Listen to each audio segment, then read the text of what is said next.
Hello again, everyone, and welcome to my Excel spreadsheet for my 1978 APBA baseball project. So the game has ended. The Pirates lost it to the Cubs, and the Cubs lost the first two in the series.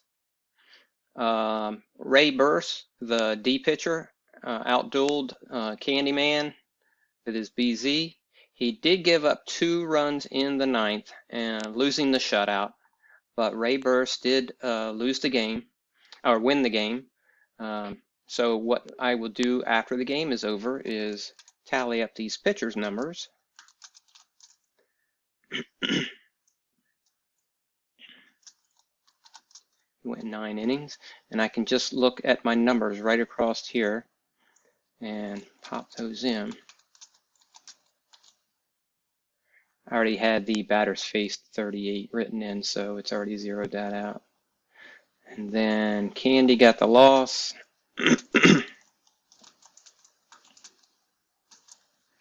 He went 9 innings as well. Gave up 5, but only 3 earned. 13 hits, no walks, 1 K, and faced 40 batters.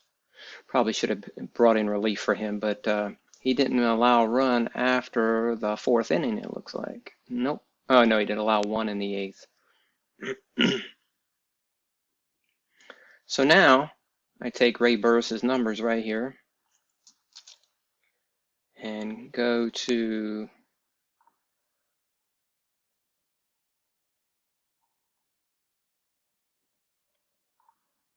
my master pitching tab. And Cubs, since it's his, he has no other stats, we'll paste them straight instead of adding. And he'll get 3 units of rest for his 9 innings of work, which means he cannot, we'll add it to this here, so he cannot pitch until day 6. We're at day 3 now. He got 3 units added, so day 6.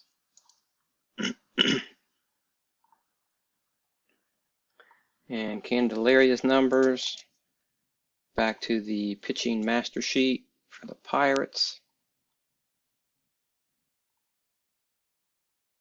He went 9 innings, so he'll get 3 units added to that 3 number. So on day 6, he can pitch again. So you can see that the red pitchers, red numbers, their rest is red because they are not available for the next game. So for the next game, Jim Rooker would be pitching for the Pirates, and for the Cubs, whoever they play next, Dave Roberts will be the starter, with relievers available being Kruko, Suter, and Willie Hernandez. Rooker will start the next game with Bibby available, Tekulve, and Grant Jackson. And you can see the numbers are already updated. Pirates are 2-1 after the opening series. Cubs are 1-2. And that was based on, it pulls the records from the pitcher master tab.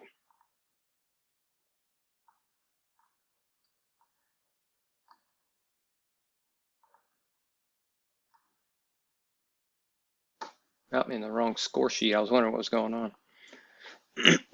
Just updated the score sheet this morning to include those card images. So I'm using score sheet 2 right now.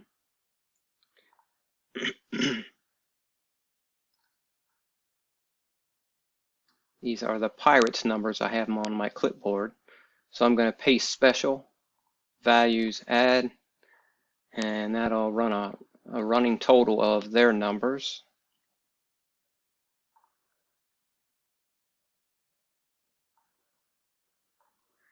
And I want to grab the Cubs box score numbers. The Cubs are right here. We'll paste special, values, add, and that'll be their running total. So you can see the numbers for the Cubs, statistics, batting statistics.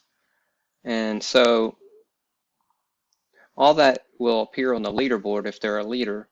If I want to look at individual stats, then I'll just go to my master batting tab and I can look at the numbers for each team. I haven't got all teams entered yet into the spreadsheet. And to update my leaderboard, I'll just do a sort, placing the leaders at the top.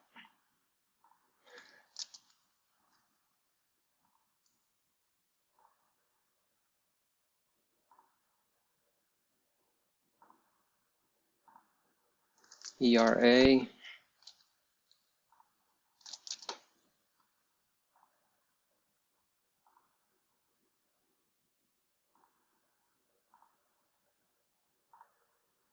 batting average,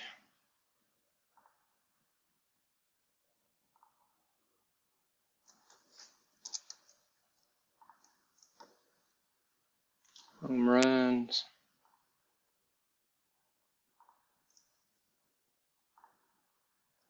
stolen bases. I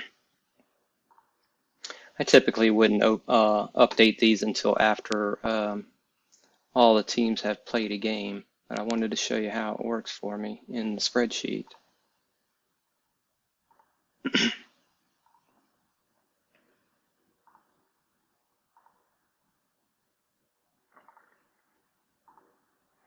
Oh, this is a nice little feature. I have too on my tab. So when I load up a game,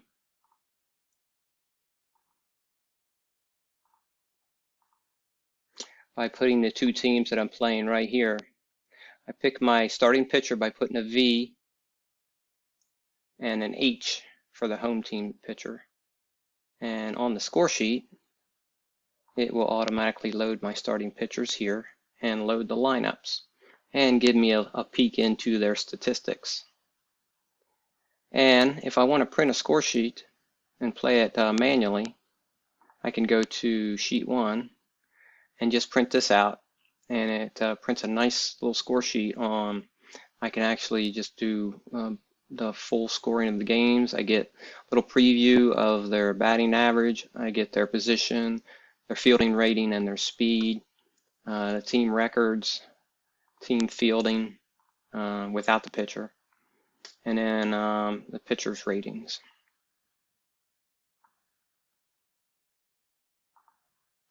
And now the leaderboard's updated since I updated all those tabs. So here's our leading batters after just the first series, and not all teams have played yet. I've only played these 4 teams so far in their opening series. And the American League schedule, I've played everybody but the Red Sox, Athletics, Twins, Angels, Mariners, and White Sox. So let's see, I need to update. Cubs lost the first 2. And then finally won the final game.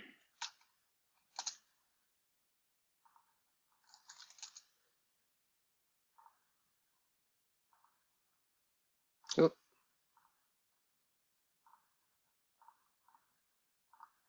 So Pirates are 2-1, Cubs are 1-2, which matches over here where the wins and losses are being pulled from the Pitcher Master tab. So that is a look at that.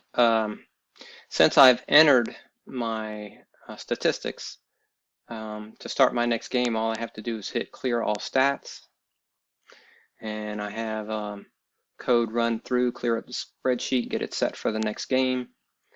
And if I wanted to set it up for if these teams were going to play again, they will play again later in the season, but they will not play the next game together.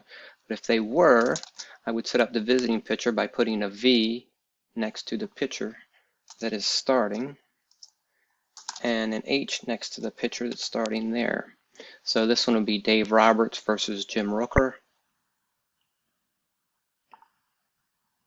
And it would update that here and here and here. They'll both start off as green on their fatigue meter using the third die, the green third die. And as they turn yellow, we'll look at the yellow green die. And as they turn red on their fatigue meter, we reference the red third die. And then as their fatigue changes, the color will change here as well as here. And so I can quickly see who's pitching and what their fatigue is, and I'll know what color die to reference. The cards, the player cards, I just entered them in today and started using them. That makes it really easy. When there's an at-bat, I can see that Jim Rooker's the pitcher and he's a straight D. I got my first roll here, second roll here, my third die roll here. So 23, I know that's a ground out to second base. I can just move on. Bobby Mercer with a 26, fly ball center field. And 55 is a 7. You can't stop that with any grade. And I did not mean to type a 7. That would bring up Dave Kingman with a 21, and he would strike out to end the inning. Update my left on base. And you can see over here the statistics, the box scores being created by based on my entries over there.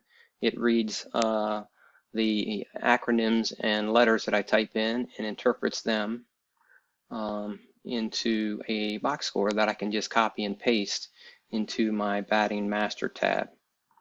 And then, like I said, the numbers will tally up for each pitcher. And so if he was to go into his fatigue area of 3, because runs and hits, you can see his fatigue meter has gone up to 6, so Jim Rooker turns yellow. So now I know to reference the yellow die on possible hits, PRNs that are possible hits. So he would go down 1, and he's already a D. But so this game features 2 D pitchers, but they can go up as much as 2, and they can go up 1, they can go up 2, or they can stay the same or go down 1 or 2. So anyway, that's my Excel spreadsheet with player cards, and I will catch you on the forums. Thanks for watching.